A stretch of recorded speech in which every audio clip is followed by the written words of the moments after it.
그 거대한 수요를 일으킨 그 사람들에 대한 이야기가 그 디맨드라고 하는 책을 통해서 우리한테 좀 소개하고 있습니다. 그래서 저도 이 책을 가지고 좀 여러분들하고 좀 이야기를 좀 나누도록 하겠습니다. 일단 책이 분량이 되게 좀 많습니다. 한 550페이지가 넘는 굉장히 두꺼운 분량인데, 여러분들이 이 책을 읽어보시면 느끼시겠지만 굉장히 재밌고 쉽게 읽힌다, 이렇게 말씀을 좀 드릴 수가 있겠습니다. 그 로마 흥망사라고 하는 책을 쓴 그 기본이라고 하는 사람이 아주 유명한 말을 했는데,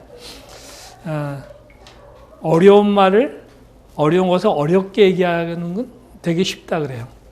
쉬운 것을 어렵게 얘기하기도 쉽다. 근데 어려운 것을 쉽게 얘기하기는 굉장히 어렵다.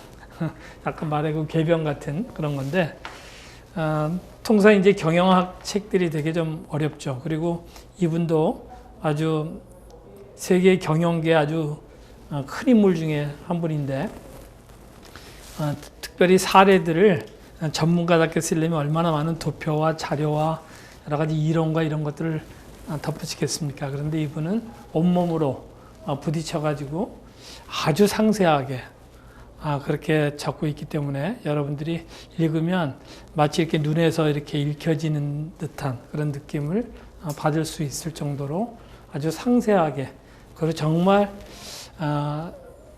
어린아이 같이 이렇게 질문하고 몸으로 부딪혀가지고 쓴 책인 것 같아요. 그래서 근래에 드물게 되게 좀 좋은 책인 것 같은 그런 생각이 듭니다. 흔히들 요즘에 굉장히 어렵다 그러고, 한국 경제도 유럽발 금융위기가 아니더라도 굉장히 어렵습니다. 굉장히 어려운데, 또 한편에서는 주체하지 못할 정도로 돈을 버는 사람들이 있죠. 그래서 이 경제 상황은 언제나 이 두 가지가 같이 이렇게 병행하고 있습니다. 대부분 안 된다고 하지만 되는 사람들은 너무너무 잘 되는 그런 현상들이 있는 거죠. 그런 수요는 어떻게 일어나는가. 그래서 이분이 거기에 대한 그 관심을 가지고 이 책을 집필하게 된 동기가 그런 데 있었습니다. 그래서 수많은 사례들의 공통점을 찾아내가지고 한 6가지 정도로 이분은 집약을 했는데, 실은 그 내용은 사실 굉장히 중복되는 경우가 많고, 한 기업의 사례가 여기도 나오고 저기도 나오고, 아무래도 엄청난 성공을 한 데들은 거의 비슷비슷한 요소들이 여러 가지가 복합적으로 성공적이기 때문에 그렇습니다. 이 책은 하여튼 이런 수요 창출이라고 하는 딱딱한 주제를 아주 좀 자연스럽게 재미있게 이렇게 풀어가고 있고요. 그래서 이 책은 기본적으로는 기업의 경영자들을 위한 책이라고도 볼 수 있지만, 그렇지 않고 광범위하게 자기 비즈니스를 하든 자기 업무를 하든 간에 그런 사람들을 위한 책이 아닌가 하는 그런 생각을 합니다. 이분은 컨설턴트입니다. 에이디언 슬라이워츠키라고 하는 사람은 컨설턴트고, 가치이동이라고 하는 하버드 비즈니스에서 나온 책이 아주 유명한 책이 있고요. 또 수익지대, 프로핏 레슨, 성장 엔진을 달아라, 이런 베스트셀러들을 이미 많이 낸 그런 작가이기도 합니다. 하여튼 이분은 그 수요를 일으키는 그 법칙을 한 6가지 정도로 크게 이야기를 하고 있습니다. 그 6가지에 대해서는 계속 좀 설명을 해가면서 이야기를 하고, 보통 그런 하나의 법칙에 보통 2개 내지 한 3개 정도의 기업에 대한 사례들을 아주 상세히 적고 있습니다. 아주 상세히 적고 있기 때문에 여러분들이 그 내용을 보고서도 자기 업무에 이렇게 적용할 수 있는 그런 요소들이 굉장히 많은 게 또 이 책의 특징이라고 얘기를 할 수가 있겠습니다. 최근에 우리나라에서도 여러분들 관심이 있으시면 좀 그런 이야기를 들으셨을 텐데, 집카라고 미국에서 히트친 그 집카에 대한 프로젝트가 지금 진행이 되고 있어서 많은 사람들한테 투자도 받고 설명회도 하고 요즘에 그렇게 하고 있습니다. 그래서 처음에 이제 이 사람 그 집카에 대한 이야기를 가지고 어떻게 하면은 매력적인 그런 수요를 일으키겠는가 이야기하면서 미국의 그 자동차 천국이라고 하는 미국에서 리스도 많고 한 발자국도 자가용이 없이는 다니기가 어려운 그 미국 사회에서 꼭 굳이 자가용을 가져야 되느냐. 그리고 미국도 굉장히 오랫동안 휘발유 값이 안정되어 있었는데 지금 휘발유 값이 계속 올라가고 있고, 그리고 또 미국 경제도 굉장히 어렵다 보니까 자동차를 내가 소유하지 않고 그러면서도 자동차가 있는 거와 동일하게 불편함이 없이 사용할 수 있는 방법은 없겠느냐. 그런 발상에서 이런 리스나 렌탈 회사랑 다른 개념으로 그 차를 공유하는 그 쉐어링 시스템인데 이분은 그런 말을 안 씁니다. 쉐어링이라고 하는 말이 그 다른 사람이 쓴 차를 내가 쓴다라고 하는 그런 게 있기 때문에 그걸 안 하고 집카라고 하는 그런 시스템을 만들어 가지고 이야기를 하면서 이 책을 이제 전개하기 시작합니다. 여러분들은 언제 차가 필요합니까? 사람들이 차가 필요한 거는 이 책에서는 그렇게 얘기합니다. 뭐 특별한 목적이 아니라 어디 간단하게 가고 싶을 때 손쉽게 나가서 시동 걸고 바로 갈 수 있는 그러한 편리성 때문에 차가 필요하다는 거예요. 근데 그 전에도 이 차를 공유 시스템을 한 기업들이 여러 군데가 있었는데 다 성공적이지 못했다라고 하는 거예요. 그 이유는 여러 사람이 동시에 써야 되니까 한 사람이 차를 쓰고 난 다음에 어디 일정한 장소에 갖다 놓고 가죠. 그러면 이제 그 다음에 그 차를 필요로 하는 사람은 그 차가 있는 데까지 가야 되는 거예요. 가야 되는데 그게 보통 집에서 나와서 한 30분을 가야 된다라든지 대중교통을 이용해서 또 가야 된다라든지 그러면 사람들이 짜증나서 안 간다는 거죠. 근데 만약에 집에서 나와서 5분 거리 내에 내가 이용하고자 하는 차가 주차되어 있다면 그리고 가서 언제든지 그 차를 깨끗한 상태에서 바로 시동 걸고 사용할 수만 있다면 가능하다. 그래서 거기에 착안을 해가지고 소위 말하는 수요의 밀도를 높이는 그런 것으로 수요를 폭발적으로 일으키는 거죠. 몇 개 이렇게 큰 도시에다가 이렇게 전개하다 보니까 서울만 해도 말이죠. 서울만 해도 이 집가 같은 걸 쓰려면 얼마나 이 지역이 넓어요. 광범위하니까 아무리 많은 포스트 거점을 많이 해놓는다고 하더라도 굉장히 불편한 거예요. 특히 이제 한국같이 대중교통이 좀 발달된 나라는 그나마 덜하지만 미국처럼 대지가 넓고 대중교통이 그렇게 발달되지 않은 나라는 굉장히 불편한 거예요. 그래가지고 이 사람은 어떤 작은 소도시를 딱 하나 이렇게 타겟으로 정해가지고 거기에 그야말로 누구든지 5분만 걸어가면 차를 손쉽게 얻을 수 있는, 그래서 수요의 밀도를 급격히 높여가지고 편리함을 추구하고 거기서 성공한 모델을 가지고 그 다음 도시로 이렇게 이식하는 그런 방법을 쓴 게 이제 이 책을 스타트하면서 나오는 첫 사례로 이렇게 나오고 있습니다. 우리나라도 하여튼 최근에 그 벤처로 여러 번 성공을 해가지고 떼돈을 번 분이 있는데 그분이 요즘에 이 집카를 하겠다고 많은 사람들한테 뭐 설명도 하고 그러는 것들을 이렇게 보게 됩니다. 이번은 그 여섯 가지 커다란 테마를 가지고 이야기를 합니다. 그 6가지가 수요를 일으키는 그런 커다란 방법인데 제일 첫 번째 방법은 매력적인 제품을 만드는 것이다. 이분은 그렇게 얘기합니다. 우선 제품은 고객에게 이제 매력적이어야 돼. 그건 너무나 당연한 이야기죠.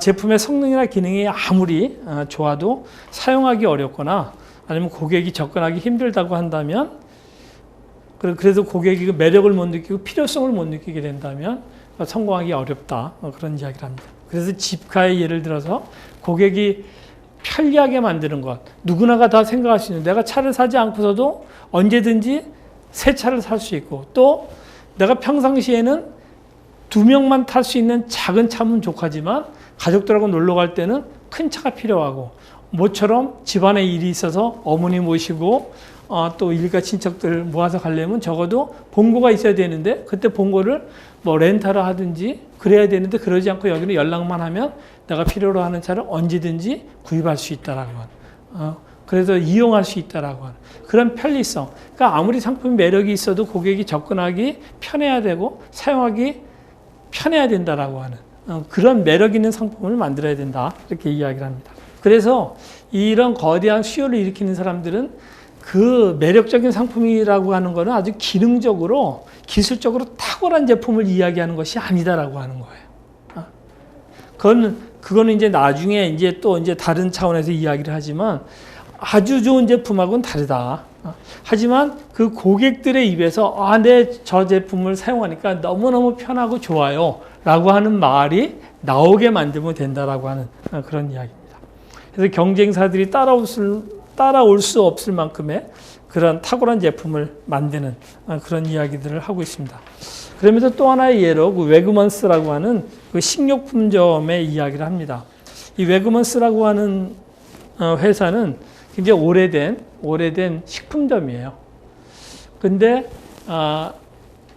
그 가업으로 계속 그 식품점을 해왔는데 어떤 문제가 발생이 되냐면 미국에서 소위 말하는 할인점이 대두가 되는 거예요.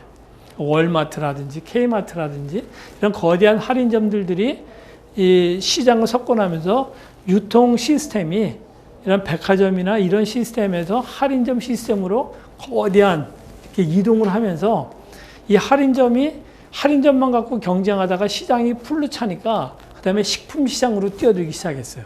원래 우리나라는 백화점이나 할인점이나 전부 다 식품이 다 강하죠. 하지만 미국은 그렇지 않습니다. 미국은 식품은 식품대로 뭐 세이프웨이, 크로고 이런 브랜드가 따로 있어요. 식품 슈퍼마켓이 따로 있고 일반 공산품을 파는 할인점이 따로 있고 그래서 월마트나 이런 데도 식품을 안 팔아요.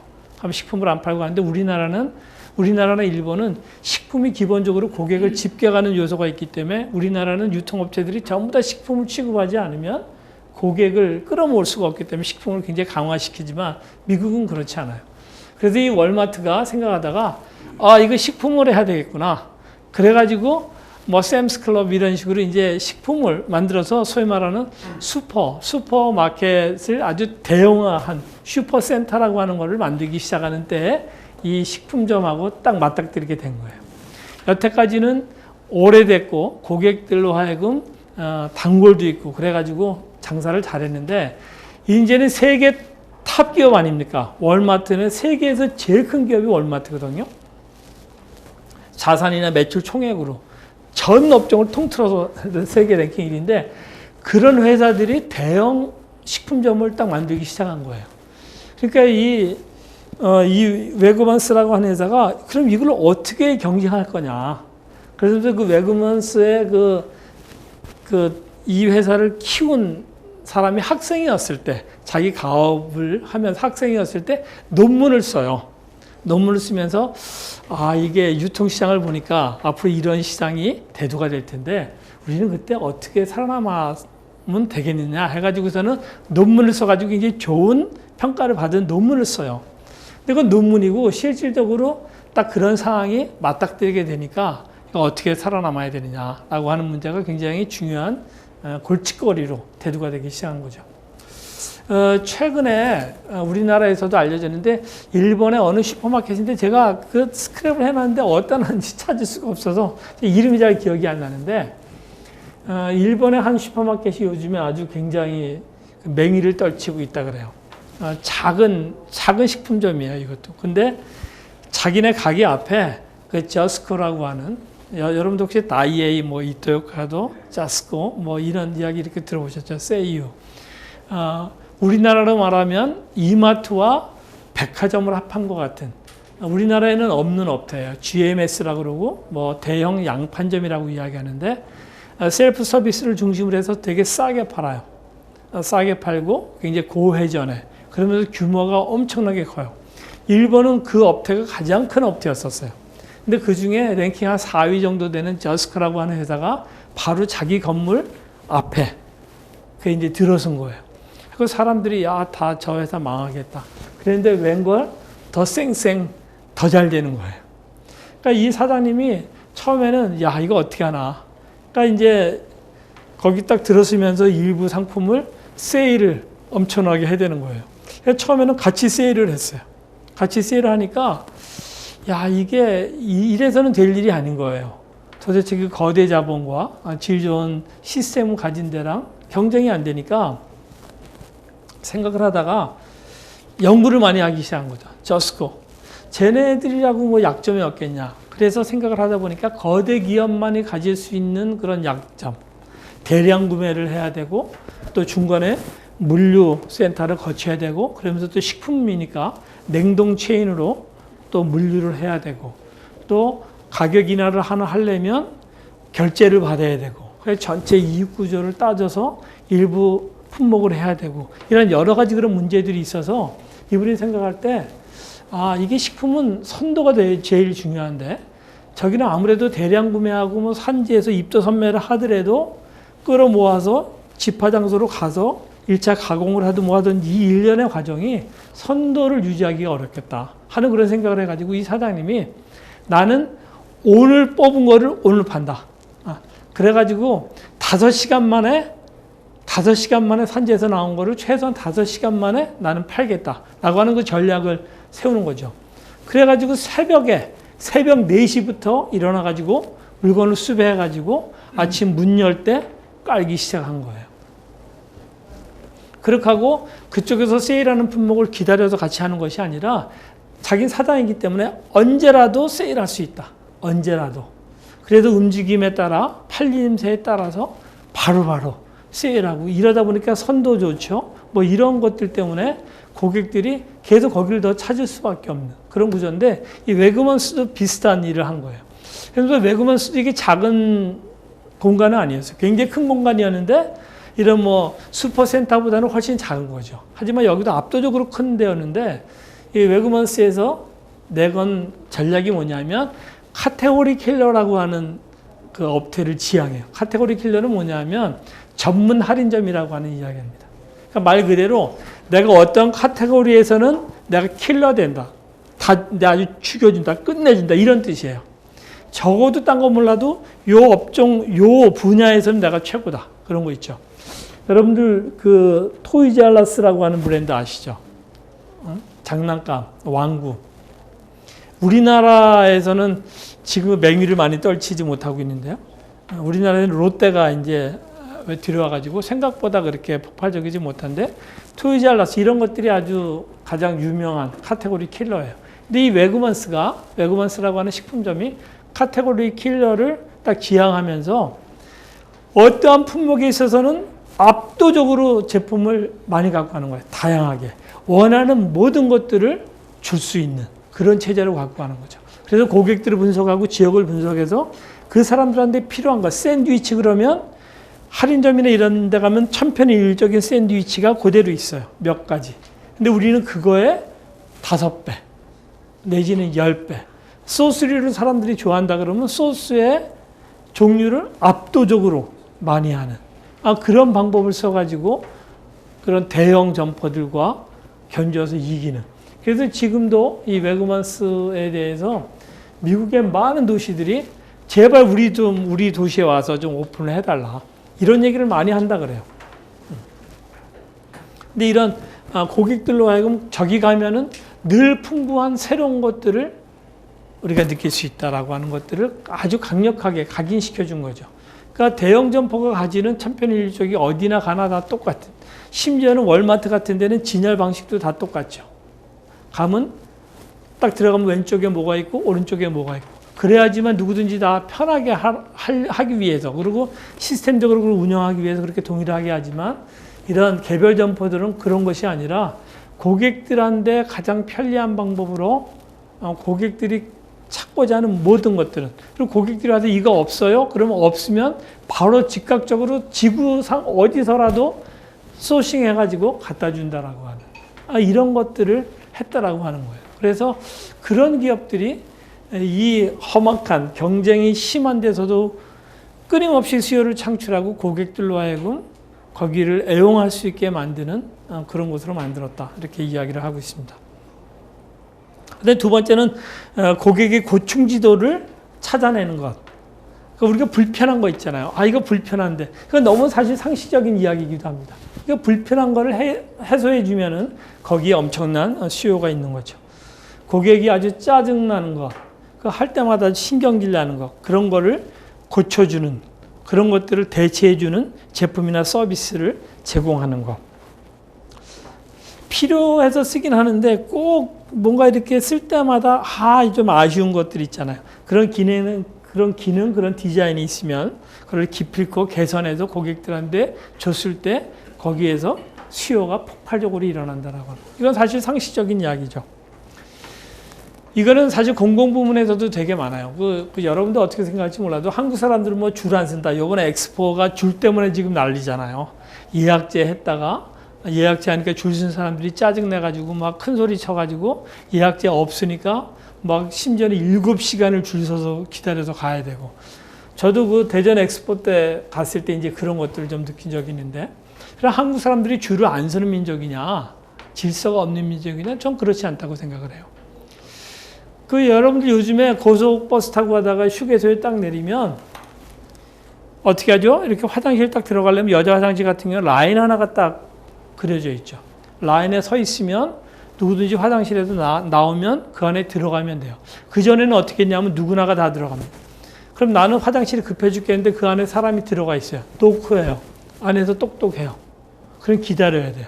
언제 나올지 모르고 기다려야 되고, 안에 있는 사람은 안에 있는 사람대로 부담스럽죠. 자꾸 바깥에서 똑똑 두들기고 나오려고 그러는데 갑자기 복통이 나가지고서는 계속 설사가 나고 이러는데 나갈 수도 없고, 충분히 용변을 봐야 되는데 계속 두들기니까 불안해요.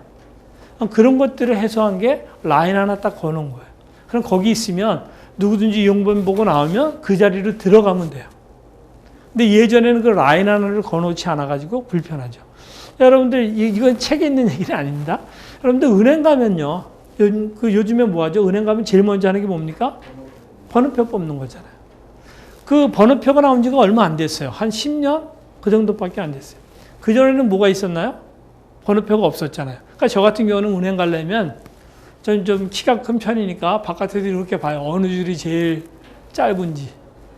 그래가지고 딱 줄 서면서 사람들 손에 뭐가 들었는지 보죠. 어떤 사람이 이만큼을 갖고 있으면 줄이 짧아도 거기 절대 안 쓰죠. 딱 보니까 뭐 간편하게 한두 개 딱 있는 그 줄에 있어서 하려고 그러는데 갑자기 내 앞에 있는 분이 아무것도 없었는데 안에서 뭐 막 꺼내. 그러면 절망이잖아요. 그렇게 하고서는 계속 줄 서서 기다릴 수밖에 없는 거예요. 번호표 하나 딱 뽑으면 우아하게 잡지책 하나 딱 뽑아서 시원하게 앉아서 잡지책 보면 돼요. 대충 남봐 보면은 한 앞으로 한 5분 기다려야 되겠네. 딱 보다가 띵동 하면 보고 자기 남봐 있으면 가서 업무 보면 돼요. 뒤에서 아무리 업무가 복잡해도 다른 쪽에서 끝나는데 다음 사람이 가기 때문에 창구에서 고객을 응대하는 사람들도 편해요. 그게 뭐냐면 번호표 하나의 위력인 거죠. 그게 없었을 때는 온 국민이 은행 가서 다 줄 서서 기다렸어요. 잡지도 못 보고 몇 분이 걸릴지도 모르는데 계속 서서 기다릴 수밖에 없었는데, 번호표라고 하는 그 시스템 하나, 그거 하나가 딱 생김으로 인해 가지고 모든 게 다 편해진 거죠. 그러니까 우리가 불편한 거, 이게 뭐가 불편하냐? 그것을 고객의 입장에서 자세히 살피면 거기서 뭐가 하나가 딱 생기는데 그것이 수요를 일으킨다라고 하는 거예요. 저는 이제 공공부문에서 우리가 늘상 생활에 접하는 부분에서 불편한 것을 이야기한 하나의 사례를 들었지만, 기업에서 그런 것들을 딱 해결을 하게 되면 엄청난 수요가 일어나는 거죠. 그 뒤에 이제 다른 부문에서 그 사례를 드는 게 하나가 있는데, 교양학된 이야기예요. 어느 이제 도시에서 교양학단을 만들었어요. 우리나라도 지방자치단체들이 생기면서 어떤 문화적인 수준을 높이기 위해서 교양학단 같은 거 많이 만들었어요. 시립 뭐 이런 것들. 그런데 이게 장사가 안 되는 거예요. 그 사람도 운영해야죠, 연습해야죠. 근데 사람들이 안 와요. 그러니까 많은 사람들이 어떻게 생각했냐 하면, 사람들이 이게 클래식을 모르니까 클래식에 대한 수요를 만들어야 되겠다, 저변을. 그래가지고 클래식을 이용하지 않은 사람들을 대상으로 해서 많은 판촉과 이벤트를 했어요. 근데 그랬더니 안 되더라라고 하는 거예요. 그래갖고 면밀히 뭐가 문제인지를 조사하기 시작했어요. 근데 여러분들, 이 책에 있는 이야기를 한다면 의외로 가장 불편하게 생각하는 게 클래식을 몰라서도 아니고요. 뭐 값이 비싸서도 아니고, 정말 이 문제가 뭐였냐면 주차였어요. 주차하는 게 불편해서 사람들이 짜증나서 안 온다는 거예요. 그러니까 대부분 그런 공연장의 주차 시스템이 이것이 제대로 안 돼 있었던 거예요. 그래서 주차 문제를 해결하면서 그 문제를 해결하는 이야기가 나와요. 그러니까 우리는 언제나 이 제품을 만드는 사람들이나 마케터들의 최고의 약점은 뭐냐면 내가 생각하기에 고객은 저게 불편할 거야 이렇게 생각한다라고 하는 거예요. 정말 고객의 입장으로 그 상황 속으로 들어가지 않으면 그 고충을 모른다라고 하는 거예요. 그래서 이 책에서는 끊임없이 이 책의 가장 베이스를 이루고 있는 거는 소비자가 누구냐, 고객이 누구냐, 시장은 뭘 요구하느냐 끊임없이 얘기하는 게 그거죠. 그게 디맨드 아닙니까? 그게 수요 아니에요. 그래서 그거를 찾아내야 되는데 특별히 그 중에서 이 고충, 불편해하는 것, 만족스럽지 못하는 것, 특별히 시간과 비용을 낭비하게 만드는 요소 이런 것들을 어떻게 찾아내느냐. 사용 설명서가 너무 어려운 거 그거 불편할 수 있습니다. 이런 크고 작은 그런 결함들을 어떤 기회의 시장으로 우리가 볼 수 있다. 그거를 찾아내기만 한다면 좋은 시장으로 우리가 확인할 수 있다라고 하는 게 이 책에서 이야기하는 그런 것들입니다. 그러면서 거기서 이야기하는 사례 중에 하나가 유명한 그 블룸버그 통신이라고 하는 거 여러분들 뉴스에서 많이 이렇게 듣죠. 블룸버그 통신에 의하면 뭐 이런 거죠. 이 블룸버그라고 하는 사람이 지금 뉴욕 시장인데 이 사람이 본래는 이 트레이딩하는 회사, 이렇게 돈 이제 주식 사고 팔고 하고 선물 사고 팔고 하는 그런 회사에서 거기서 이제 뭐 분석도 하고 그 트레이더로 있었던 모양이에요. 그러다가 이 사람이 워낙 다혈질이고 이래서 쫓겨나요. 그 회사에서 해고를 당합니다. 해고를 당해갖고 승질 나가지고 자기가 그런 회사를 차려요. 차려가지고 이 사람이 제일 한 건 뭐냐면 이 돈을 가지고 사고 팔고 해야 되잖아요. 끊임없이. 그러니까 정확한 판단력을 해줄 수 있는 그 정보를 어떻게 남들보다 빨리 체크해서 가공해서 빨리 줄 수 있느냐. 그리고 이게 딱 한번 클릭하는 거에 따라서 뭐 거래가 이루어지고 안 이루어지고 하니까 이 시스템의 스피드 이런 것들을 이 사람이 이제 생각했던 것들을 구현해내기 시작한 거예요. 그래가지고서는 자기 주변에 있는 사람들한테 그 시스템을 막 주기 시작한 거예요. 그러니까 이 사람들은 돈으로 돈 먹는 사람들이잖아요. 그러니까 그게 얼마나 중요해요. 그러니까 그걸 가지고 나한테 제일 필요로 한 내가 알지 못하는 여러 가지 다양한 흩어져 있는 정보들을 손쉽게 가공할 수 있는 그런 모든 부분하고 연결을 해가지고 그걸 제공하기 시작한 거죠. 나중에는 내가 이걸 사면 어떻게 될까라고 하는데 그 예측에 대한 수익 모델까지 그래프로 쫙 나타나게 해가지고 굉장히 분석을 나름대로 판단을 빨리 할 수 있는 그런 시스템을 만든 게 이 사람으로 하여금 아주 대박을 터뜨리게 만들죠. 이 사람이 진짜 대박을 터뜨리게 된 계기가 있었는데 그건 뭐냐면 경제 위기가 와가지고 많은 사람들이 잘려요. 많은 사람들이 다 잘리니까 실업자들이 돼가지고 그냥 집에서 노는 거예요. 근데 이거 큰 돈을 굴리던 돈으로 돈 먹게 했던 사람들이 땀 흘려가지고서는 뭘 하는 게 되게 어려운 거죠. 어려운데 퇴직당한 수백 명한테 자기가 그 자기 단말기를 그냥 줘요. 사용하라고. 집에서 노느니 뭐하냐? 너 하던 일이니까 이거 갖고 놀라고. 주는데 거기에 주는 서비스가 좋은 거예요. 그러니까 예전에 그 블룸버그에서 제공한 것을 사용하지 못했던 사람들도 이런 새로운 세계가 있었던 거예요. 그리고 그 사람들이 거기서 해가지고 또 재기할 수 있는 발판이 되게 되면서 여러 회사에 스카웃을 당하게 되는데 스카웃 당할 때 조건이 딱 그거 하나였어요. 이 회사에서는 블룸버그가 제공하는 시스템을 안 주는데 이 시스템을 주는 조건으로 내가 일하겠다. 그 사람들이 그런 조건을 내건 거예요. 그래가지고 졸지에 많은 증권회사들이 그래서 여러분들 잘 아시는 그 메릴 린치라고 하는 그 회사가 유명한 회사는 아니었는데 이 블룸버그랑 같이 일하면서 일약 엄청난 회사가 된 거예요. 그래서 그 시스템을 가지고 이용하면서 지금은 그 시스템을 이용하는 사람이 그 시스템을 이용하지 않으면 돈을 벌 수 없는 누구나가 다 하여튼 이 인터넷상으로 주식을 거래하거나 선물을 거래하거나 환 매매를 하거나 이런 사람들은 그걸 사용하지 않으면 안 되는 그런 곳으로 되고 그래서 나중에 이 사람이 뉴욕 시장까지 이렇게 가게 되는 그 유명세로 그런 일이 생겨나게 된 거죠. 그래서 뭐가 정말 우리가 가지고 있는 불편한 것인가? 그거를 해결해 주는 것이 엄청난 수요를 일으킨다라고 책은 이야기를 합니다. 그 다음에 또 하나는 이제 그 스토리텔링입니다. 요즘에 많이 이야기하는 그 백스토리죠. 그 제품이 주는 어떤 부가적인 기능들. 어떤 제품 딱 이야기했을 때 그 제품에 따르는 뭔가 히스토리를 알면은 되게 이렇게 좋잖아요. 그런 것들을 가지고 고객들의 수요를 일으킨다라고 하는 겁니다. 일본에서 예전에 그 카다로그 하우스라고 하는 유명한 회사가 있었습니다. 이 이야기는 이 책에 있는 이야기는 아닙니다. 그 회사는 소위 말하는 통신 판매 회사였어요. 카다로그를 만들어서 제품을 해서 하면 여러분들 뭐 LG 홈쇼핑에서 오는 카다로그 이런 거 이렇게 받아보시잖아요. 뭐 여러분들 뭐 BC 카드사 하게 되면 뭐 카다로그 이렇게 보잖아요. 그런 카다로그가 아니라 거기는 이렇게 잡지를 만들었어요. 잡지를 만들어서 한 제품이 있으면 이 제품이 탄생된 배경, 이 쓰면 이러한 장점이 있고 이것으로 인해서 이러이러한 일이 있었다. 이거를 그냥 단순히 이걸 쓰면 어떻게 된다 그런 것이 아니라 거기에 관련되어 있는 여러 가지 이야기들. 이거의 원료는 이건데 이 원료는 아프리카에서 이렇게 된 거다. 거기서 이걸 쓰게 되면은 요즘에 말하는 뭐 공정무역 이야기하듯이 착한 거래 이야기하듯이 이러이러한 것들이 있다라고 하는 것들을 아주 재미나게 에디토리얼이라고 얘기하기도 하고요. 요즘에 스토리텔링으로 많이 이야기하는데 그런 것들을 쫙 상세히 적어서 주는 거예요.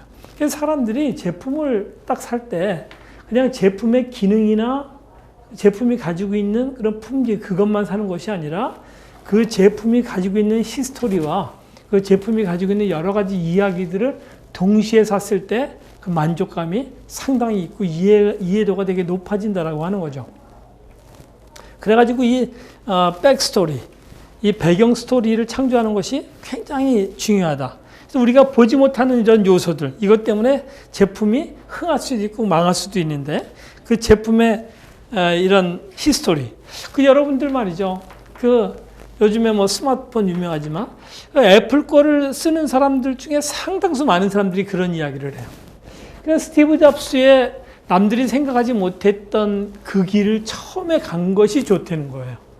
그걸 모방해가지고 뭐 삼성에서도 얼마나 좋은 게 많이 나옵니까? 여러 제품들이 나오지만 그냥 그거보다는 단순하게 아무도 가지 않았던 처음 길을 간 것을 좋아하는 거예요.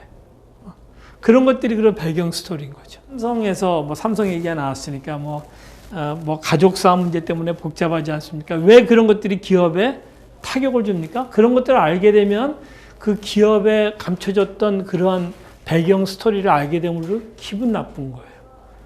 이제는 쟤네들 거는 좀 안 써야 되겠어. 뭐 그런 거 있지 않습니까?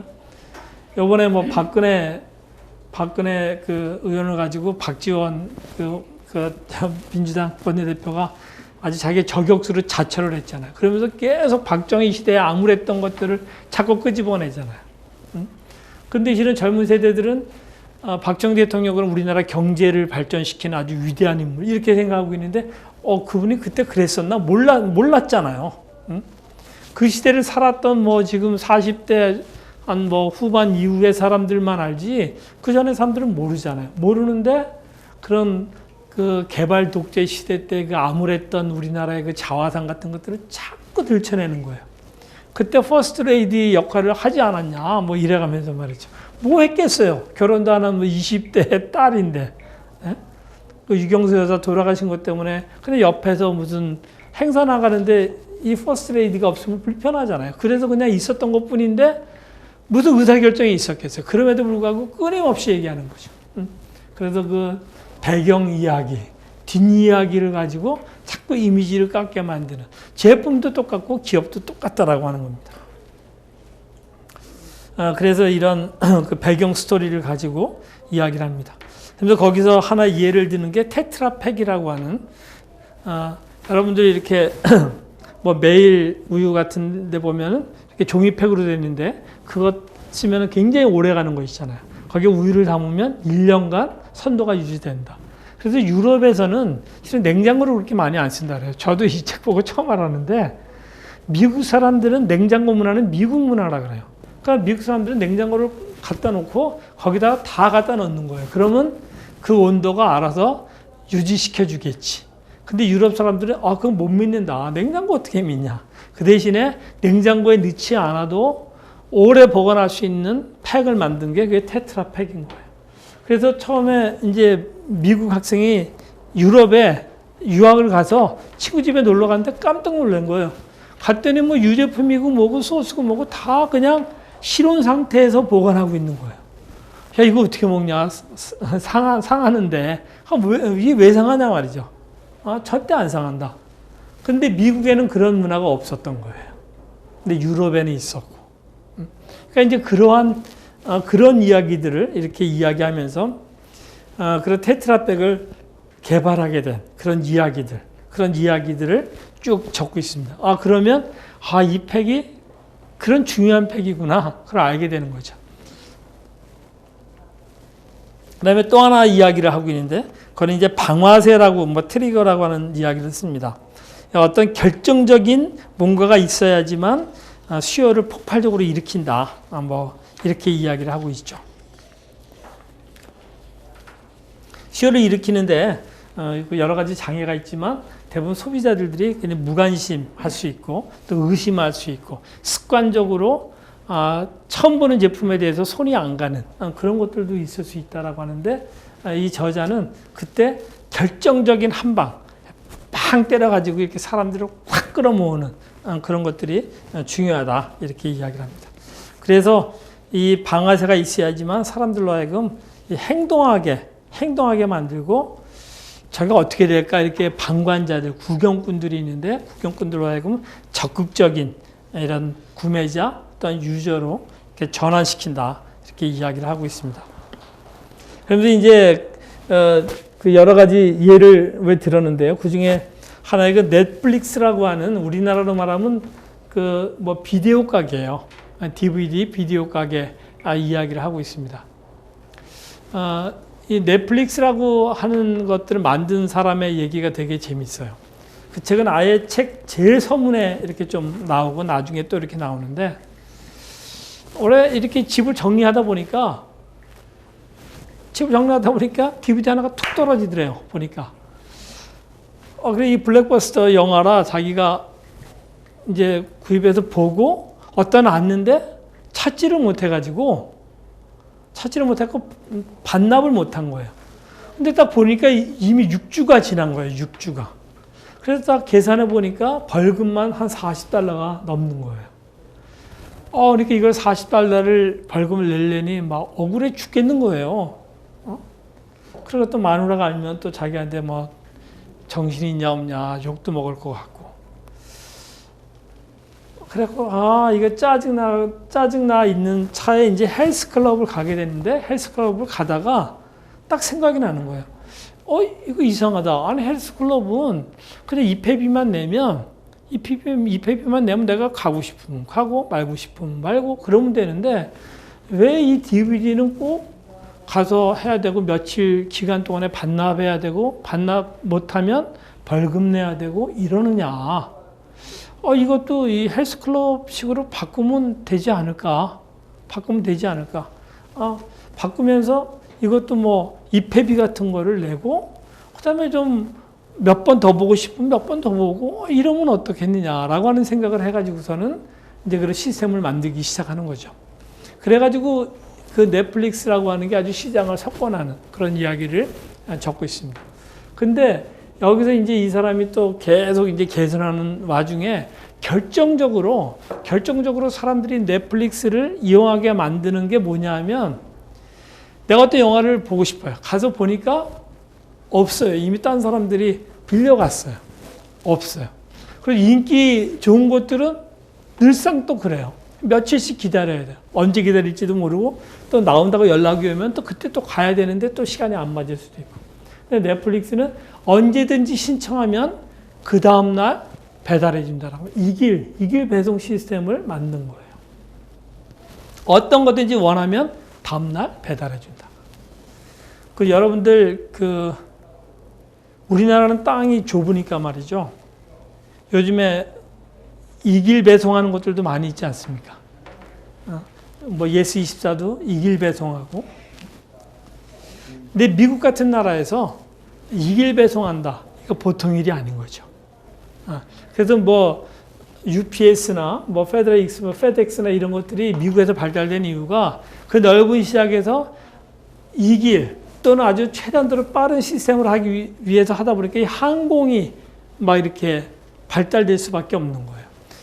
우리나라에서는 택배하기 위해서 항공기 이용하는 경우는 거의 없잖아요. 땅덩이가 좁으니까. 그러니까 우리 시스템으로 이해가 안 되는데 미국에서는 그게 가능한 거죠. OTDT라고 하는 말이 유통업에서 있습니다. OTDT. 뭐냐면 Order Today, Delivery Tomorrow. 그게 가능하려면 시스템이 얼마나, 근데 일본은 이미 그 시스템이 만들어진 지가 벌써 10년, 20년 전이에요. Order Today, Delivery Tomorrow. 오늘 주문하면 내일 배송해 준다. 이런 시스템인데, 이 넷플릭스가 영화 산업에서 이 비디오 가게에서 그거를 실현한 거죠. 원하는 어떤 거든지 주문하면 다음날 배송해 준다. 이것이 아주 폭발적으로 넷플릭스를 이용하게 만드는 그런 것이 된 거죠. 그리고 요즘에 우리나라에서도 뭐 예스24나 이런 데는 책을 이렇게 구매하면 그 이제 유저들한테 필요로 하는 이런 메일 같은 게 이렇게 가고 이렇게 구분해서 이렇게 가는데 넷플릭스에서도 그런 시스템을 만든 거죠. 고객들이 영화 이렇게 빌려가는 취향을 딱 보니까 취향이 있다는 거죠. 취향이 있는 것뿐만이 아니라 그 취향이 이렇게 거대한 이렇게 흐름이 있다라고 하는 걸 이게 발견해낸 거예요. 그 수많은 데이터를 분석을 해가지고 그래서 이게 만약에 이를테면 폭력 영화를 좋아했던 사람은 그 다음에 애정물로 간다더라. 예를 들면 거기에 얘가 좀 있는데 그러한 흐름을 발견하고 그것이 계층별로 또 연령별로 그렇게 바뀐다라고 하는 걸 알아가지고 고객이 좋아할 만한 시스템을 미리 만들어가지고 주는 거예요. 그러니까 그 고객 입장에서는 여기도 내가 좋아하는 취향의 영화를 어떻게 이렇게 잘 알아? 이런 영화도 있었나 몰랐는데 내가 되게 좋아하는 취향이었는데 내가 모르는 정보를 준 거예요. 그래서 수요를 또 일으킨 거죠.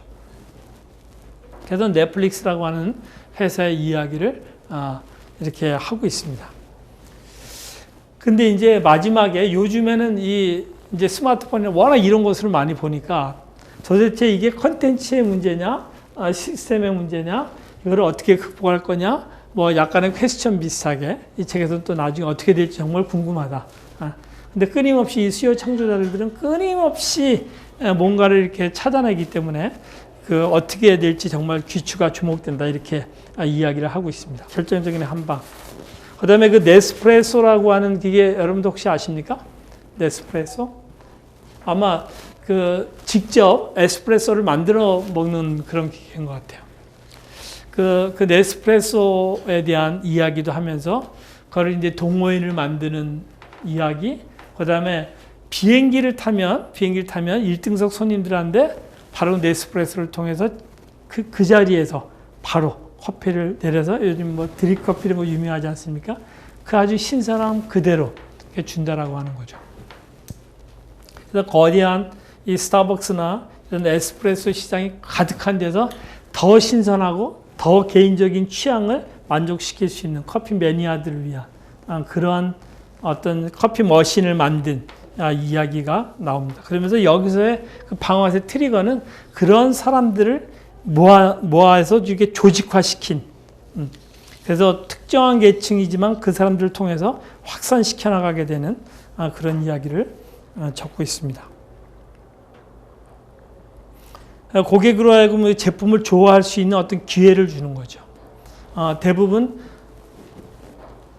바리스타가 해주는 커피만을 이렇게 마시는 그런 데서 내가 직접 참여해서 브랜딩하고 로스팅하고 그거를 갈아서 이렇게 뽑아서 먹을 수 있는 그런 특별한 체험, 그런 것들을 작은 기계가 이렇게 해줄 수 있더라고요.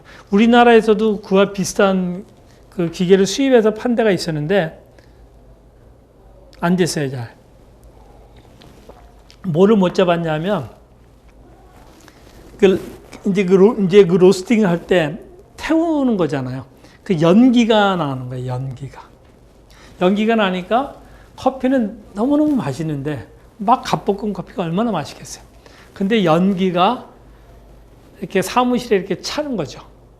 그러니까 그 연기를 하여튼 끝까지 잡지를 못해가지고 우리나라에서 처음에 굉장히 좀 많이 좀 알려지는 듯 하다가 이렇게 사장된 그런 또 제품도 있는 것을 제가 좀 알고 있습니다.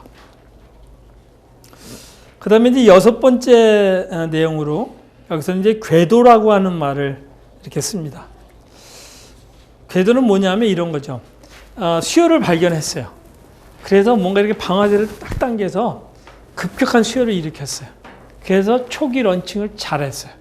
근데 초기 런칭 잘했을 때 거기서 머무르지 말고 급격하게 그 수요를 계속 유지시키는 또 다른 문제점과 또 다른 고객의 고충지도와 이런 것들을 끊임없이 찾아내라라고 하는 그런 이야기입니다.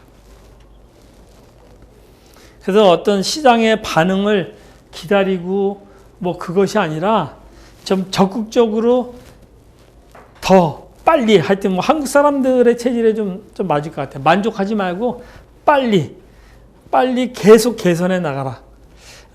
이거의 가장 큰 장점은 그렇게 하면 다른 후발 업체들한테 그거 자체가 엄청난 진입 장벽이 된다는 거예요.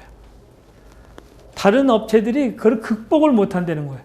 히트 치면 어느 정도 좀 시간이 흐르면 저거 되는구나 해가지고 대기업이 뛰어들어가가지고 그걸 값싸게 대량 생산해가지고 확 풀어버리면 죽잖아요. 근데 그렇게 하지 못하게끔 끊임없이 뭔가를 개선해내는 그런 작업을 이야기를 하고 있습니다. 여러분들 레고라고 하는 회사 이제 너무 잘 아시죠? 레고라고 하는 회사가 우리나라 할인점들 많이 생겼을 때 레고가 할인점들한테 휘둘리지 않았던 드문 케이스의 회사입니다. 그 할인점이라고 하는 업체는 이런 거예요. 어떤 제품이 잘 팔리면 할인점은 값싸게 파는 걸 위주로 하는 데니까 아주 대표적인 상품을 가지고 가장 수요가 많은 상품을 가장 싸게 대량으로 파는 업종이에요. 근데 레고가 압도적으로 시장 수요를 갖고 있는 회사 중에 하나예요. 레고가. 그러면 레고 제품을 후려쳐가지고 값싸게 팔면 레고는 별로 이익이 없잖아요. 압도적이니까 다른 데가 못 뛰어들어. 어차피 우리 걸 팔아야 돼요. 근데 끊임없이 가격 갖고 흔드는 것들을 방지하기 위해서 레고가 제품 개발을 어마어마하게 하는 거예요. 그래서 이것이 가장 대표적인 레고 중에 아이템이에요. 이거를 가격을 후려치려고 그러면 이 상품을 싹 없애고 새로운 상품을 딱 내놓는 거예요. 그래서 이게 또 엄청나게 팔려요. 그래서 그 상품을 대표적인 상품으로 가격을 후려치려고 그러면 또 다른 상품이 나오는 거예요. 끊임없이. 그 레고가 썼던 전략인 거죠. 그러니까 그 유통의 힘을 갖고 있는 유통업체도 레고를 어찌할 수 없는 그런 제품 전략. 그러니 그 경쟁 상대는 말할 것도 없죠. 경쟁 상대는 그걸 도저히 극복할 수 없는 그 엄청난 상승 곡선을 그리는 거예요. 그래서 이 엄청난 수요를 일으키는 사람들은 처음에 수요를 딱 끄집어내가지고 폭발적인 반응이 있었다 하더라도 거기에 절대 안주하지 않는다. 끊임없이 더 가파른 그런 상승 곡선의 수요 곡선을 만들어낸다. 이렇게 이야기를 하고 있습니다. 그래서 제품이 출시된과 동시에 이런 사람들은 고객이 불편해하는 점은 없을까? 얼마나 빨리 더 제품을 개선할 수 있을까? 이런 굉장히 단순한 질문을 끊임없이 던지면서 계속 다음 단계로 이렇게 나아간다라고 하는 겁니다. 그래서 이런 제품 개선하는 활동들이 수요의 새로운 막을 계속 열어 제끼고 또 다른 문을 또 열고 또 다른 문을 열고 그래가지고 일반적으로 모방하는 사람들 한때 유행하는 그 트렌드 그걸 이제 패드라고 하는 이야기를 하는데 그런 일시적인 유행에 편승하는 사람들의 그런 시장 자체를 용납하지 않는다 이렇게 이야기를 하고 있습니다. 그러면서 이제 예로 든 회사들이 있는데요. 그 중에 하나가 그 뿌레따망제라고 하는 여러분도 혹시 뿌레따망제 이야기는 좀 들어보시지 않았나요? 혹시 유럽, 영국이나 이런 데 가본 분들은 프레타 망제의 이야기를 되게 많이 하는데 저도 이 회사 이야기를 하여튼 무지하게 많이 들었어요. 그리고 이 회사에 대한 뭐 사진 같은 거 찍어온 것도 여러 차례 봤습니다. 제가 얼마 전에 책을 하나 이렇게 샀는데 그건 이제 트렌드에 관련된 책인데 거기 보니까 프레타 망제 이렇게 뭐 파사드나 앞에 이제 전면 이렇게 사진이 있더라고요. 프레타 망제는 뭐냐면 그 밥집이에요. 샌드위치나 이런 가볍게 먹을 수 있는 그런 밥집인데 이 프레타 망제를 만든 사람이 영국 사람인데 영국 런던에서 점심 때마다 가면은 먹을 게 마땅치가 않은 거예요. 그리고 지저분하고 비싸고 영국의 물가가 되게 비싸니까 그래서 늘 그 불만이었던 거예요. 내가 왜 점심에 이 런던에서 세계적인 도시에서 내가 이게 질 나쁜 그러면서도 값비싼 이 음식을 먹어야 되느냐. 그래서 불쾌하게 생각한 거죠. 그래서 이거를 좀 스마트하게 먹을 수 있는 방법은 없을까. 그리고 그러다 보니까 이제 밥 먹을 때를 찾아다니다 보니까 시간 많이 걸리고 점심 식사 시간을 최단도로 짧게 하면서 질 좋고 값싸고 깨끗하고 이 모든 것들을 만족시킬 수 있는 게 없을까 해가지고 만들어낸 게 프레타 망제라고 하는 우리나라로 말하면 여러분들 편의점 점심 먹는 편의점이라고 생각하면 됩니다. 편의점은 어떻게 하죠? 여러분들 딱 가서 진열대 있는 거 하나 딱 골라서 돈 내고 나오면 끝나잖아요. 삼각김밥 생각하시면 돼요. 여러분들 딱 가서 삼각김밥 뭐 먹을까? 그럼 뭐 불고기에 뭐 참치에 뭐 몇 개 있으면 그 중에서 원하는 거 딱 골라서 음료수 하나 딱 사가지고 계산하고 와서 먹으면 되잖아요. 딱 가면은 내가 원하는 샌드위치, 숲, 음료수 이런 것들이 그냥 진열대 깨끗한 진열대, 스테인리스 된 진열대 가득이 있는 거예요. 가가지고서는 환한데 가서 골라서 선택해서 가가지고 앉아서 먹으면 되는 거예요. 너무너무 심플하죠. 가격 싸고 굉장히 맛있고. 그리고 항상 거기는 방부제 같은 걸 일체 사용하지 않기 때문에 바로 만든 제품만 주는 거죠. 그래서 계속 뒤에서는 만드는 것들을 보고 또 만들다가 만든 사람이 좀 마음에 안 들면 그냥 쓰레기통에서 버리고 막 그러면서 하는 거죠. 그 제품을 진열만 여기 있는 매장은 뉴욕에 있는 매장인데요. 진열만 3명이 한다 그래요. 그래서 어떻게 하면 이 제품이 섹시하게 보일까 이런 것까지 고려하고 먹는 식감, 눈으로 보는 거 이것까지 다 고려해가지고 만든다 그래요. 요즘에 또 다이어트에 관심이 많으니까 칼로리 또 따져 칼로리 적은 거 계산하고 이런 것들을 다 고려해가지고 그 제품을 만드는 거죠. 그래서 이 프레타 망제가 왜 한국에는 이런 거 없냐? 그래갖고 아마 모르긴 몰라도 그와 비슷한 것들을 시도하는 데들 아마 있을 거라고 생각합니다. 워낙 뭐 우리나라 사람들 외국 많이 다니니까요. 하여튼 중요한 거는 고객이 갖는 그런 니즈, 그런 불편함. 여러분들이 일본에 가시면 일본 사람들은 점심때 되면 뭐 봉지에 이렇게 들고 공원이나 이런 데 많이 가는 걸 볼 수 있습니다. 우리나라 사람들은 밥 먹을 때 혼자 밥 먹는 사람 별로 없잖아요. 일본 사람들 혼자 밥 먹는 사람들 되게 많아요. 그리고 도시락집도 되게 많아가지고 사가지고서는 봉지 하나 들고 가가지고 뭐 공원 되게 많으니까 일본은. 그리고 깨끗하니까 아무 데나 앉아서 밥 먹는 사람들 되게 많이 볼 수 있어요. 이 프레타 망제는 마치 그와 같은 혼자든 여러 명이든 가가지고 원하는 거 그냥 골라서 그 자리에서 펴서 먹을 수 있는 깨끗한 뭐 그런 것들이 바로 그 프레타 망제 이야기입니다. 이 완벽한 그런 어떤 제품 만들기 위한 실험 끊임없이 그리고 요즘에 우리나라 그 TV에서도 이렇게 뭐 경연 프로그램들이 되게 많잖아요. 근데 여기 제품도 그런 것들이 되게 많은 거예요. 그래서 그날 뭐 얘기된 것들을 가지고 제품 경연을 해서 막 만들어요. 그래서 자기네들이 다 먹어보고 좋은 게 딱 생기면 이게 오늘 그 오디션을 통해서 나온 제품입니다. 딱 이렇게 해주는 거예요. 그럼 고객들이 또 많이 사 먹고 또 고객들이 내가 이런 걸 먹고 싶은데 해가지고서는 하면은 하여튼 이 뿌렸다 방지는 그렇다 그래요. 고객이 제안하는 거는 100% 나온다 그래요. 그래서 아침마다 회의하는 것 중에 가장 큰 제목이 뭐냐면 고객들이 제안한 것들 있잖아요. 음식이든 서비스든 청결이든 여러 가지 것들에 대해서 고객들이 딱 문의를 하면 그걸 가지고 회의를 해서 그걸 만들고 그걸 바로바로 즉각 실현하는. 그러니까 매일 아침마다 회의를 통해서 전날 들어온 것들을 그 업무에 적용시키는 이런 시스템. 그러니까 그 개선이라고 하는 거는 어마어마한 거고 고객 입장에서는 내가 제안을 했는데 그것이 바로 이루어지는 것들을 보게 되는 거죠. 그런 매장이 이렇게 많겠습니까? 쉽지 않은 거죠. 이 뿌렸다 망제라고 하는 회사가 그런 면에서 남들이 도저히 따라올 수 없는 고객의 의견들을 끊임없이 수렴해가지고 즉각적으로 반응하는. 그래서 이 회사는 이 사장이 아주 정권을 매장 직원들한테 줬다 그래요.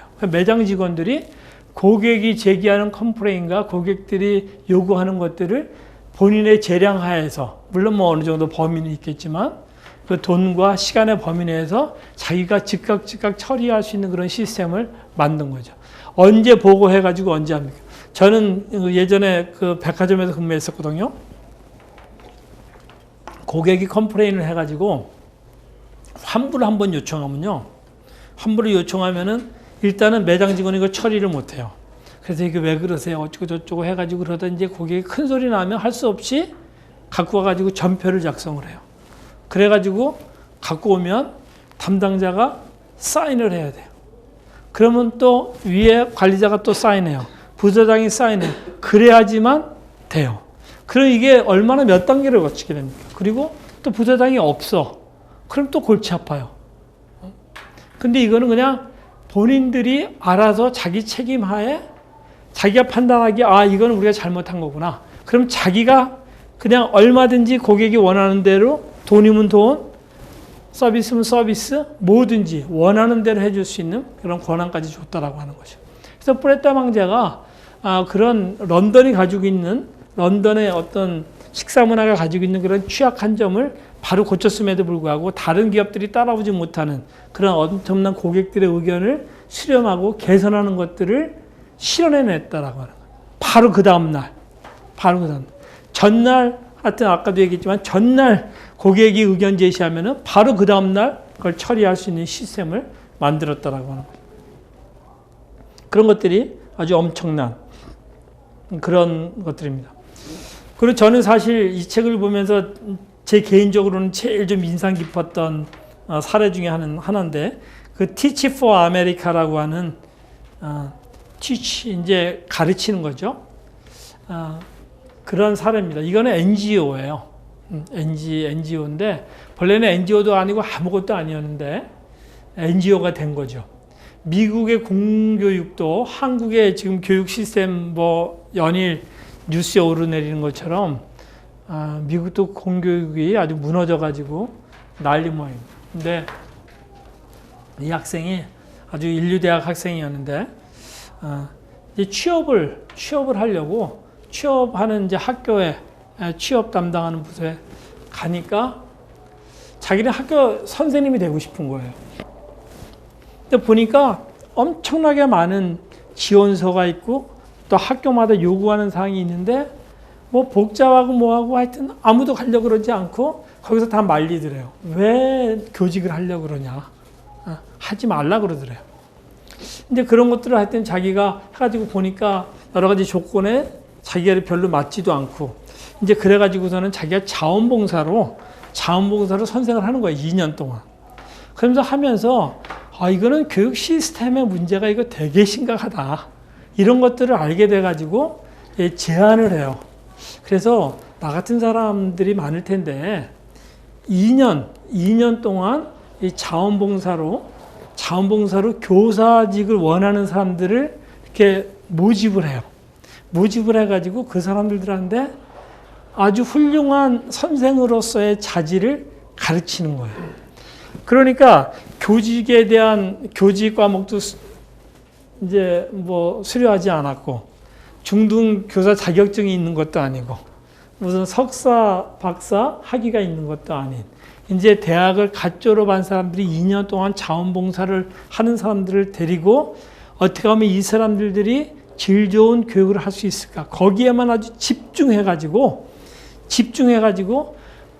그야말로 노하우 많은 사람들의 그런 방법론 같은 것들 아주 집약해가지고 가르치기 시작하는데 놀라운 거는 이 2년 자원봉사하는 선생들의 수준이 베테랑 선생 수준과 같다라고 하는 거예요. 학생들 학업 성적이 올라가고 성취도가 훨씬 더 올라가고 그러면서 이분은 이제 여자분이에요. 젊은 여자분인데 그런 것들을 분석해내기 시작합니다. 그래서 많은 자원봉사자들 중에 어떤 사람은 성공하고 어떤 사람은 실패하는가를 봐가지고 성공하는 사람들의 자질 그런 것들까지 전부 분석해내가지고 그 다음에는 성공 가능성 있는 자질 있는 사람들을 또 뽑아요. 그래서 그 사람들한테 효과적인 방법을 가르쳐주고 피드백하고 자기 교수법에 대해서 요즘으로 말하면 롤플레잉도 하고 끊임없이 반성과 피드백과 이런 것들을 통해 가지고 아주 훌륭한 그 시스템을 만드는데 지금은 그것이 미국 공교육 시스템에서도 그걸 받아들이기 시작했다는 겁니다. 그러니까 한 대학생 그 여자 대학생 한 사람으로부터 시작된 그러한 어떤 거대한 교육 시스템에 대한 문제점을 발견해낸 그 시점이 지금 미국 전체 공교육 시스템을 바꾸는 때까지 나아갔다. 그러면서 이 책에서 그 이야기를 하고 있습니다. 저는 개인적으로 되게 흥미있게 봤어요. 그리고 개인적으로 이런 것들을 좀 우리 업무에도 적용하면 되게 좋겠다 하는 그런 생각을 좀 많이 했는데 하여튼 이 책은 되게 상세하게 그 내용들을 아주 상세하게 적고 있습니다. 그래서 여러분들이 이 책을 보시면 이러한 사례들에 대해서 지독하리만큼 하여튼 상세하게 이 대가잖아요. 이 사람이. 대가가 이 사례집을 만드니까 자기의 명예가 있는 거예요. 제가 느끼기에는. 그러니까 보통 책하고는 좀 이게 달라야 되겠다. 근데 다른데 그거를 학문적으로 깊이 있게 푼 것이 아니라 정말 실제적이고 그 많은 다양한 경험과 지식을 갖고 있는 사람이 그 아주 예민한 것들, 그런 것들을 끊임없이 찾아낸 거죠. 그래서 수도 없이 많은 사람들을 만나고 이 사람이 보면은 종업원들하고 만나서 이야기한 장면도 있고요. 이 세계적인 대가인데 종업원이 청소하는 것까지도 면밀하게 검토하는 뿌레타 망제 청소하는 이야기가 처음에 나오거든요. 이렇게 전등이 있는데 여기 진열대가 있는데 저 전등 그 갓 위에 먼지가 무슨 의미가 있겠어요. 그럼에도 불구하고 그거를 깨끗이 청소하는데 당신 왜 그걸 청소하냐? 보이지도 않는 걸. 그런 것까지 물어보면서 그 세밀한 것들을 찾아내는 이야기들이 아주 지독하리만큼 상세하게 적고 있기 때문에 페이지는 무지하게 두껍지만 여러분들이 되게 흥미진진하게 읽을 수 있을 거라고 생각합니다. 이건 뭐 여담입니다만은 이런 500페이지 이상 책을 한번 띄면요. 그 다음에 자신감이 붙어요. 그 다음에 한 300페이지짜리는 책도 아니에요. 뭐 그런 거 있잖아요. 한번 큰일을 해보면, 어렸을 때 큰일을 해보면, 그 다음 일이 좀 쉽듯이. 하여튼 뭐 얘기는 좀 딴 데로 흘렀는데, 그래서 끊임없이 여기서는 그 궤도 이야기를 합니다. 처음에 그런 없던 수요를 찾아내고, 아주 매력적인 상품을 만들거나, 고객들이 가지고 있는 고충 지도를 통해 가지고, 불편한 것들을 해소해서 수요를 이끌어냈다 손 치더라도 거기에 만족하지 말고 아주 급격한 개선의 어떤 새로운 문을 열어라 라고 하는 거예요. 그러면 그것 자체가 엄청난 진입장벽이 돼가지고 적어도 모방하는 사람은 그걸 모방할 수가 없다. 끊임없이 모방하려고 그러면 또 새로운 것이 나고 모방하려고 그러면 또 딴 걸 하고 이러니까 할 수가 없는 거죠. 그 다음에 이제 6번째로 평균화하지 않는다. 이런 이야기를 하고 있습니다. 저는 이거는 그 마케팅하는 사람들한테는 굉장히 중요한 이야기라고 생각합니다. 대부분 우리가 시장을 이렇게 세그먼트 하잖아요. 그래서 동질화된 시장을 많이 만듭니다. 그래서 시장 수요가 가장 큰 시장을 타겟으로 할 때 가급적이면 동질의 사람 숫자를 이렇게 많이 포진되어 있는 시장을 우리가 가지려고 그래요.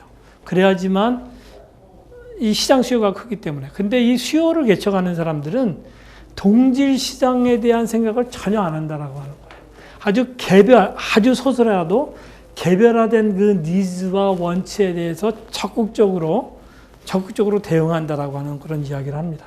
그래서 그 소비자의 다양한 요구에 부합하도록 제품과 서비스의 종류를 정말로 다양하게 구비하고 준비하고 그 소비자가 원하는 작은 그 요구에 끊임없이 맞추려고 이렇게 노력한다. 그래서 제품을 평준화하려고 하지 않는다.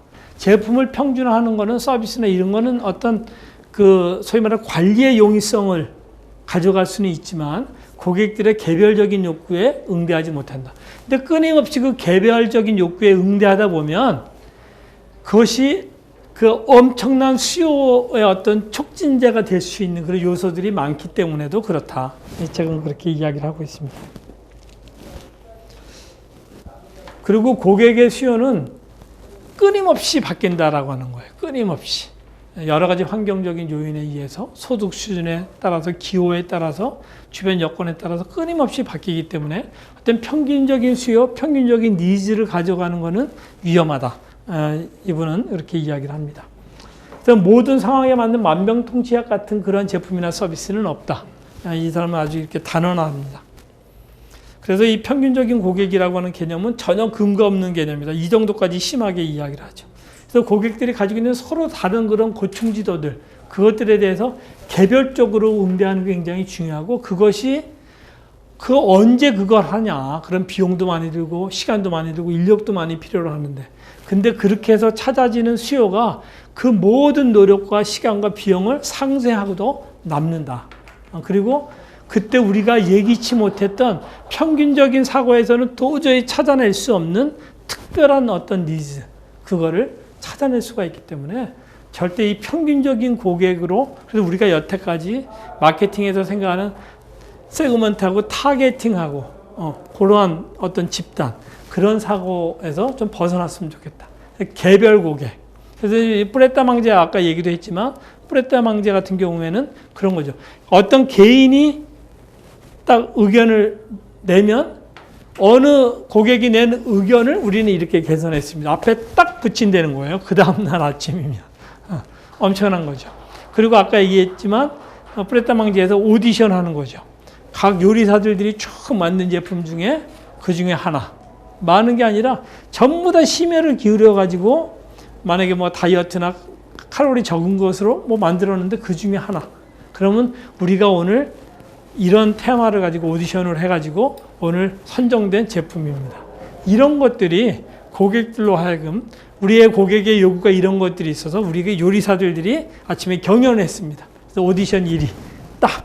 그럼 사람들이 그걸 기꺼이 사줘서 먹고 거기다 또 평을 해주고 그런 끊임없이 그런 것들. 그러니까 그런 노력들이 어떤 한 기업으로 하여금 남들이 따라오지 못하는 그런 수요도 일으키고 이제는 세계를 향해서 시장을 이렇게 확대해 나가는 그런 모습을 볼 수가 있습니다. 그 뿌레따망제가 워낙 이제 유명하니까 사람들이 프랜차이즈를 하자고 계속 그렇게 얘기한다 그래요. 근데 프랜차이즈를 안 했다 그래요, 처음에. 우리는 천천히 간다. 프랜차이즈 하게 되면 어떤 문제가 있냐? 그러면 우리는 한 마리에 35달러짜리 유기농 닭을 가지고 고객 샌드위치를 만든다.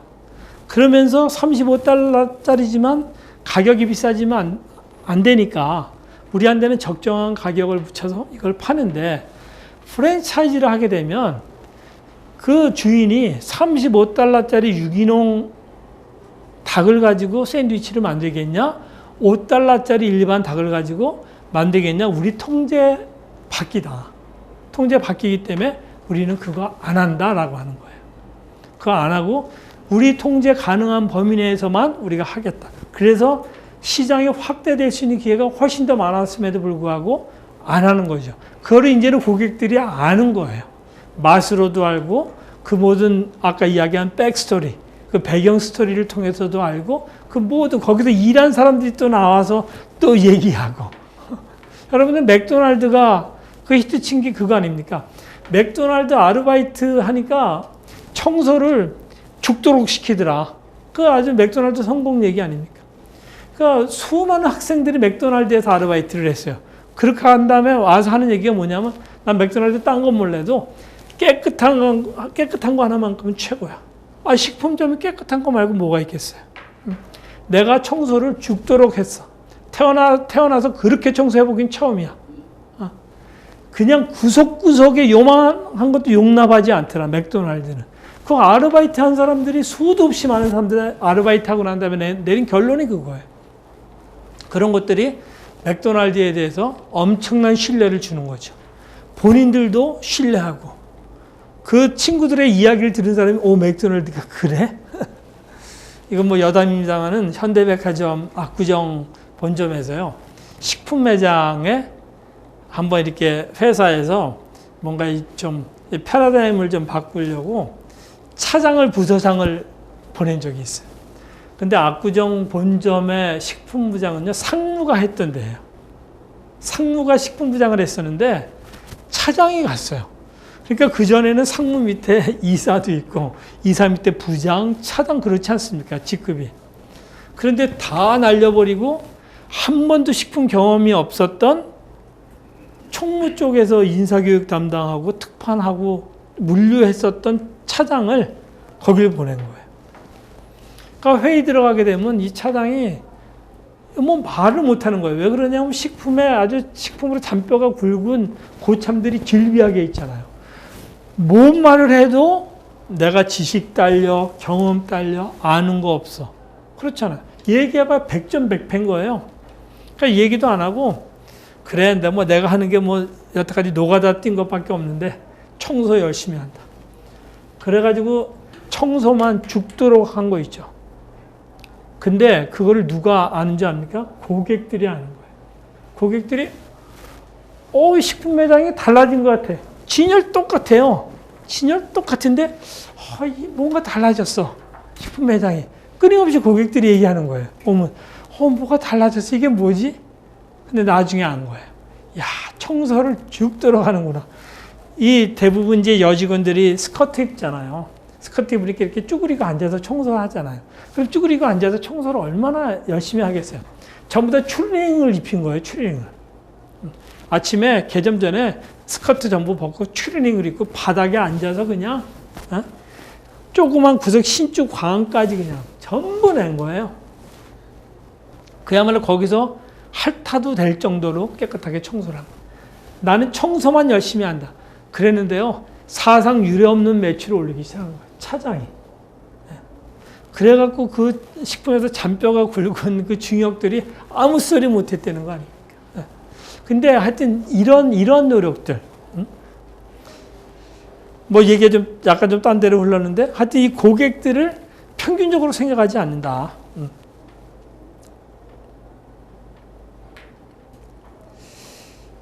이분이 맨 마지막으로 이야기하는 하나의 중요한 거가, 저는 그런 면에서 참 이분이 되게 겸손하다고 생각해요.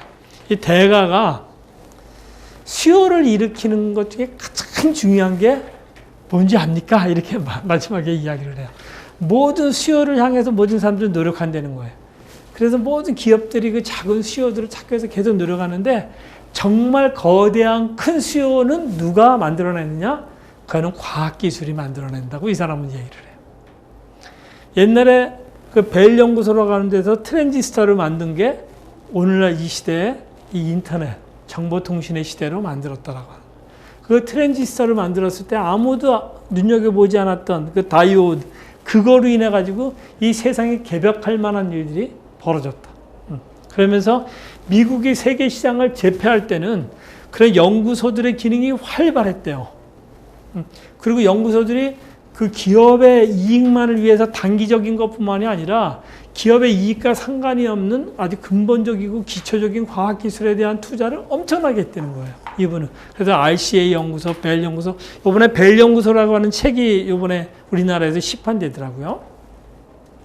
그래서 그 과학기술 발달이 엄청나게 중요하고, 그런 과학기술의 발달과 이 수요를 챙기는 사람들의 그 안목이 이게 딱 맞아 떨어졌을 때 인류가 발전시킨 기술, 이 과학, 이런 것들로 인해 가지고 여태까지 우리가 구가하지 못했던 새로운, 그래서 이제는 어떤 한 영역에 국한되지 않고 다양한 영역의 어떤 통섭이라고 요즘에 그런 말 많이 하지 않습니까?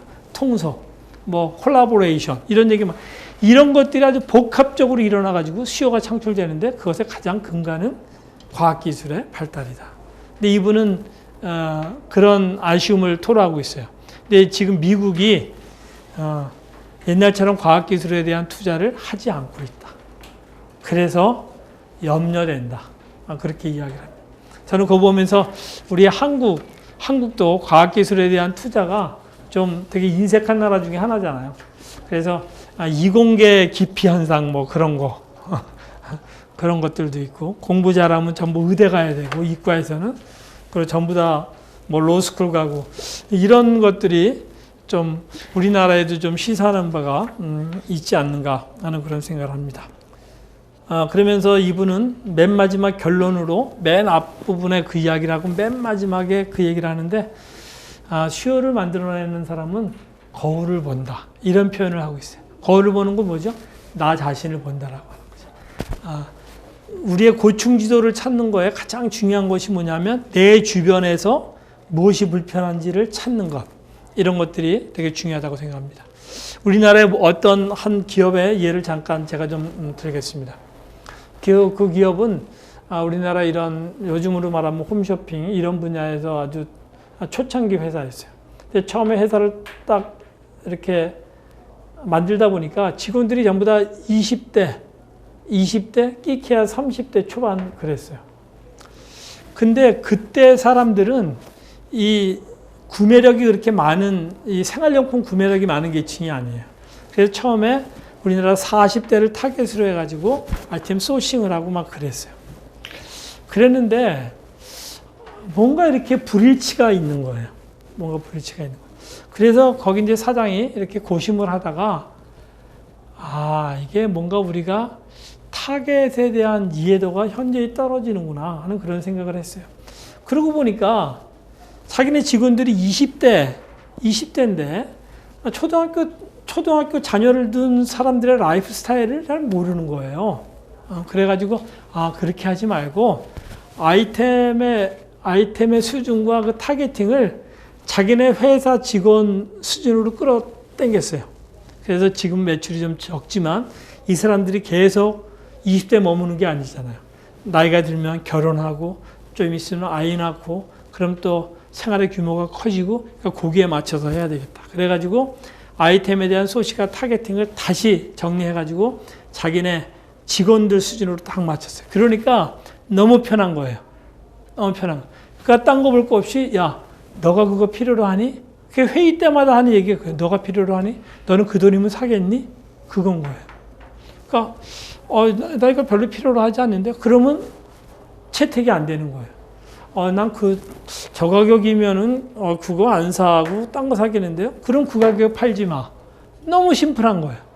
그래서 이렇게 맞추다 보니까 아이템도 되게 소싱하기가 편하고 그다음에 이거 내가 사면 이거 얼마에 살까? 거기에 맞춰가지고 가격 정하고 그래서 시스템을 그렇게 만든 거예요. 그러고 난 다음에 그 회사가 점점 더 커가고 그러다 보니까 처음에 입사했던 직원들이 나이가 30이 되고 30대 중반이 되고 40이 되고 또 새로운 직원들은 계속 나오는 거죠. 그러니까 옛날에 20대 시장은 계속 유지가 되면서 시장이 점점 커지는 거예요. 그 다음에 직원들이 이제 아기 나니까 이게 필요하네? 그럼 그 다음에 아이템으로 아이들 용품이 늘어나는 거예요. 집을 장만해야 되겠는데? 집 장만하는데 이거 뭐 돈은 적고 뭐 겨우 평수 좀 높여서 가니까 우리 집에는 이 수납 공간이 되게 좀 필요로 한데 집은 좁고 그래서 수납 공간, 뭐 시스템 가구 이게 점점 더 그래서 그 자기네 고객과 자기네 직원들의 타겟이 같이 이렇게 커나가는 그런 회사가 있습니다. 거울을 본다라고 하는 건 마치 그런 것 같아요. 일단 내가 나 자신을 살피고 내 주변을 주의 깊게 살피는. 그래서 내 얼굴에 뭐가 묻었나? 내가 잘 어울리나? 뭐 이런 거 보는 거죠. 뭐가 불편하지? 그래서 아주 근본적인 이야기 같지만 수요를 창조하는 사람들은 그 작은 것, 매력적인 제품을 만들기 위해서는 기본적으로 내가 뭐가 불편한지 그런 고충 지도를 한번 그려볼 줄 안다면 거기서 그렇게 우리가 원하는 것과 지금 현 상태에서 불편한 그 뭔가 그것만 해결하게 되면 그것만 해결하게 되면 거기서 시장의 수요는 창출될 수 있다. 그랬을 때 결정적인 방아쇠도 그걸 예민하게 아는 사람만이 결정적인 방아쇠를 당길 수 있고, 그랬을 때 급격한 어떤 궤도를 그리면서 끊임없는 개선을 해나가라. 뭐 이분은 그렇게 얘기하는 것 같아요. 그러기 위한 전제 조건은 절대 모든 사람을 동일하게 보지 말아라. 그리고 과학기술의 발달과 과학이 어떤 신기술이 나오는지를 끊임없이 살펴보고, 끊임없이 저것을 나의 업무에 어떻게 접목시킬 수 있는지를 끊임없이 살펴봐라. 이렇게 얘기하는 게 이 에이드리언 슬라이워츠키의 뭐 이야기가 아닌가, 뭐 그런 생각을 합니다. 다시 한번 말씀드리지만 여기는 사례들이 너무 상세해가지고, 그리고 학문적으로 하나도 안 썼어요, 이분이. 학문의 대가가 학문적으로 전혀 안 썼기 때문에 여러분들 그냥 여러 업무에 그냥 읽으면서 머릿속으로 막 그려지고, 이걸 이렇게 했으면 좋겠다. 모방에서부터 시작되니까. 그런 또 계기로도 이 책이 잘 사용됐으면 좋겠습니다. 이것으로 제 강의는 마치도록 하겠습니다. 고맙습니다.